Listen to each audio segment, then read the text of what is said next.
안녕하세요. 뉴스 속 날씨 김수현입니다. 미 해양대기청이 얼마 전 2015년이 지구 관측 사상 가장 무더운 해였다고 발표했는데요.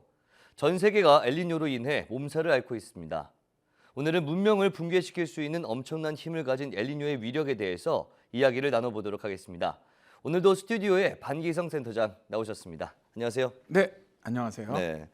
이 엘니뇨가 발생을 하면 기상재해의 급증, 식량 가격의 폭등, 전염병 창궐 등 여러 가지 문제가 발생하지 않습니까?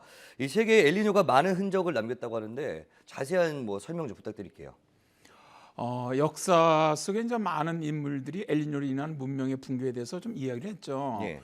그리스 철학자 플라톤은 자신의 저서 이제 크리티아스에서 예전에 그리스 땅은 아주 매우 비옥했는데 수많은 사람들을 먹여 살릴 만큼 아주 식량도 풍족했다. 그리고 나무도 많았고 토양이 두터워서 땅은 빗물을 많이 저장을 했다. 네. 적당한 비, 또 풍부한 샘물과 같은 이런 것들은 다 풍요의 상징이었다.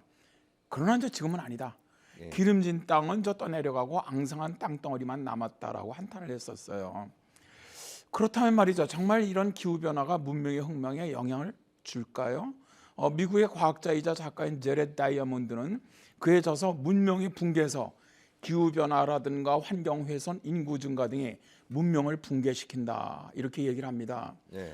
또한 미국의 지리학자 엘스워드 헌팅턴은 기후가 건조해지자 경제적 곤궁과 기근과 무질서가 그리스를 휩쓸었다. 로마가 무너진 것도 서기 3세기 초반에 조성된 열악한 기후 조건 때문이다라고 말하기도 했었죠. 네. 그러니까 기후 변화가 문명의 붕괴에 일조했다 이런 말씀이신데 그렇다면 이 엘니뇨가 문명에 구체적으로 어떤 영향을 미쳤는지 그것도 궁금하거든요.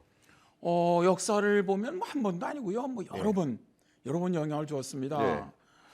먼저 소개할 게 동남아시아에 세워졌던 찬란한 문명, 앙코르와트 문명이 아주 가장 대표적이죠. 네. 동남아시아는 비가 많이 오는 지역입니다. 앙코르와트 이 왕국의 전성기는 900년에서부터 한 1200년까지인데요. 이때는 지구의 온난기 또 그리고 우기가 겹치면서 벼농사가 매년 풍작을 이루었습니다. 이런 풍부한 농산물은 앙코르와트 왕국을 떠받치는 하늘의 선물이었죠. 그런데 이제 16세기 말에 앙코르 왕국은 붕괴돼 버렸습니다. 예. 과학자들은 대체 이게 무슨 일이 여기서 어떤 일이 벌어진 것인가 이렇게 이제 연구를 해봤더니 벼농사 쇠퇴가 아주 결정적이었다. 예. 이렇게 결론을 내렸습니다. 그러니까 오랫동안 가뭄이 계속되다 보니까 벼농사가 큰 타격을 받았기 때문이라는 건데요. 그런데 동남아시아 지역에 가뭄이 발생하는 경우는 엘니뇨 때입니다. 예. 재작년 이제 2년 동안 엘니뇨가 있었죠. 그래서 2015년까지 동남아 지역으로는 아주 상당한 가뭄 그리고 대형 산불이 많이 발생하지 않았습니까? 예. 왜냐하면 엘니뇨 때는 이런 몬순이 발달하지를 못하고 고기압이 발달하면서 비가 내리지 않거든요. 그러면서 이제 심각한 가뭄이 발생합니다. 그래서 이제 이 당시에 수시로 발생했던 엘니뇨가 결국 식량 생산을 격감시켰고 환경 파괴와 겹쳐지면서 결국 앙코르와트 문명은 열대우림 속에 잠들고 말았다는 것이죠. 네.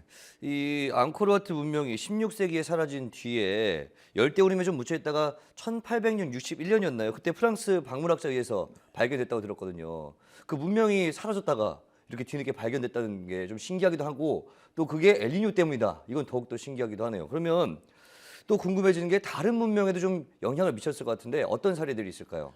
네, 있습니다. 이제 마이크 데이비스의 빈곤의 역사라는 그 책을 보면 말이죠. 다음과 같은 구절이 나와요. 1876년부터 1879년까지 무려 4년 동안 네. 계절풍이 불지 않았다. 엘니뇨 때문이었다. 예. 그 여파로 인도에서 1030만 명이 중국에서 2천만 명이 굶어 죽었다. 네. 사실 19세기 말까지 강력한 엘니뇨가 세 차례나 전 세계를 강타했습니다. 대기근은 남아프리카에도 아주 잔인하게 달려왔는데요. 네. 비가 내리지 않자 초지가 사라지면서 가축들이 먼저 죽었고요. 또 식량과 물이 부족해지면서 노약자들도 쓰러져 갔죠. 당시 이제 남아프리카 그때 원주민이 바로 줄루족이었는데 이 줄루족들은 지배국이었던 영국에게 도움을 요청을 합니다. 그러나 영국은 아주 잔인하게 거절을 했죠. 예. 결국 이제 살기 위해서 줄루족은 1878년 반란을 일으킵니다. 그러나 총 기관총 대포로 무장한 영국군에게 창과 방패로 이길 수는 없었죠. 네. 결국 줄루 문명은 영국의 토벌로 역사 속에서 사라지고 맙니다. 예. 남아프리카 바로 그 위쪽에 보면 말이죠. 나미비아가 있습니다. 예. 여기서도 마찬가지 일이 벌어졌어요. 이 당시 이 지역을 지배하던 나라는 독일입니다. 네. 엘니뇨는 이제 동부 아프리카에도 심각한 가뭄을 그때 가져왔어요. 그래서 대가뭄이 들자마자 이제 나미비아의 독일인들은 원주민이었던 헤레로족들을 갖다가 네. 그들이 살고 있던 지역에서 다 쫓아냈어요. 예. 그러니까 살 곳이 없지 않습니까? 그렇죠. 그러다 보니까 생존을 위해서 헤레로족이 결국 1904년에 반란을 일으켜요. 예. 그러나 뭐 여기도 뭐 총과 대포와 기관총에 당할 수가 없죠. 그래서 결국 독일군에서 거의 헤레로족이 다 몰살당하면서 네. 헤레로 문명이 역사의 뒤안길로 사라져 버립니다. 엘니뇨가 발생하면 저 동남아시아나 뭐 아프리카, 호주 이런 데는 굉장히 심한 가뭄이 드는데 예. 그 반대로 뭐 남미에 그러니까 동해안 쪽이죠. 페루나 네. 지금 칠레 같은 데 그렇죠. 이런 데는 아주 굉장히 많은 비가 내립니다. 홍수가 내리고. 그래서 13세기 그 남미 페루 지역에 있었던 치무 문명이 있어요. 예. 이 치무 문명이 엘니뇨 때문에 멸망했다. 이런 보고서가 있습니다. 미국의 고고학자 미카엘은 엘니뇨에 수반된 엄청난 비가 치무 문명을 붕괴시켰다. 이렇게 말하고 있거든요. 예.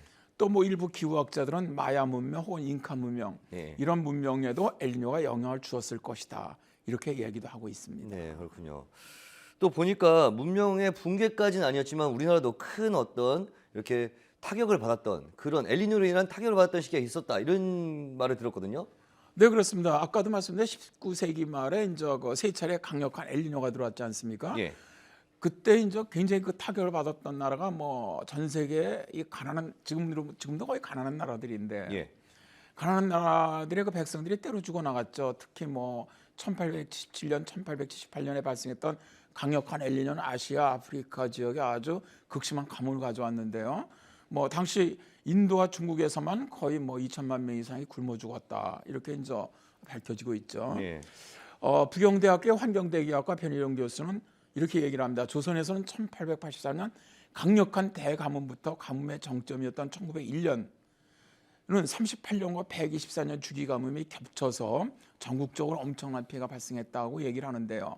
엘니뇨, 바로 엘니뇨하고 가뭄지기가 겹치면서 대가뭄이 발생했다는 거죠. 우리나라가 이제 이렇게 큰 가뭄으로 시달리면서 곡창지대였던 호남 지방의 농민들이 굶어 죽어갔거든요. 예. 그런데 이런 상황에서 우리나라 쌀들을 일본 사람들이 처음 자기 나라 다 실어갔어요. 그러니까 말도 안 되지 않습니까? 그런데다가 또 이제 전라도 지금 농민들은 다 굶어 죽어가는 상황인데 이때 또 그 관리들 예. 지방 관리의 그 횡포가 아주 굉장히 심했거든요. 그래서 결국 농민들이 이제 전봉준이었죠 그 당시에 예. 전봉준 씨를 중심으로 하고 난을 일으켰는데 바로 이게 우리 역사에는 동학혁명입니다. 아. 그러니까 엘니뇨가 우리에게도 영향을 준 아주 재미있는 사례라고 할 수가 있겠죠. 네, 그러니까 혁명이 일어났다 이렇게 알고 있었지만 엘니뇨 때문에 동학혁명이 일어났다는 것 오늘 처음 들었고 좀 신기한 일인 것 같습니다. 근데 이렇게 말씀하신 것처럼 엘니뇨로 인해서 많은 문명들이 좀 사라졌고 했는데 그렇다면 현대 문명에도 좀 영향을 줄 수 있지 않을까 이런 의심이 들거든요.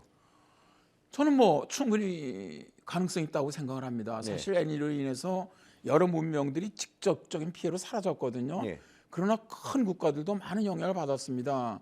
19세기 말에 엘니뇨가 지속되면서 발생한 대가뭄이 결국 청나라를 멸망으로 이끌었다고도 얘기를 하거든요. 예. 미 국방부는 미래 예측 보고서에서 더 심해지는 기후 변화와 엘니뇨 등으로 인해서 몇몇 국가는 금세기 안에 사라질 것이다. 이렇게도 얘기를 하고 있거든요. 그러니까 기후 변화와 엘니뇨는 현대 문명에도 아주 심각한 영향을 줄 수 있다는 것이죠. 그런데 이제 정말 이제 너무 또 이런 걸로 걱정하지는 않았으면 좋겠습니다. 예. 사실 격심한 이런 기후 변화에서도 아주 성공적으로 생존했던 이런 문명들이 있거든요. 티코피아 문명이라든가 혹은 이누이트 문명 이런 것도 있으니까 말이죠. 네, 그렇군요. 오늘 말씀 고맙습니다. 네, 감사합니다. 뉴스 속 날씨 오늘 준비한 소식은 여기까지입니다. 시청해주신 여러분 고맙습니다.